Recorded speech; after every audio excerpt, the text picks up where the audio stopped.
अमारात में corona virus फैलने लगा। गुज़श्ता 24 घंटे में 294 नए केसेस रिपोर्ट हुए, जबकि गुज़श्ता रोज रिपोर्ट केसेस की तादाद 241 थी, जिसमें एक रोज बाद 53 केसेस का इजाफा हुआ है।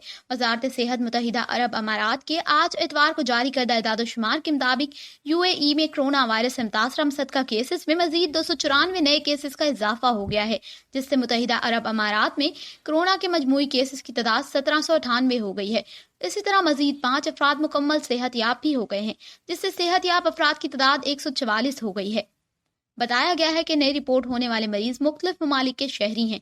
दूसरी जानिब कोरोना से खौफजदा मुत्तहिदा अरब अमारात में मुकीम 20,000 से जायद पाकिस्तानियों ने भी वतन वापसी की तैयारी कर ली है। दुबई में पाकिस्तानी कौंसल जनरल ने वतन वापस जाने वालों को बाकायदा रजिस्टर्ड कर लिया है। सैकड़ों लोगों ने दुबई कौंसल खाने में जमा होकर मुतालबा किया कि इनकी वतन वापसी की जल्द फ्लाइट बुक करवाई जाए।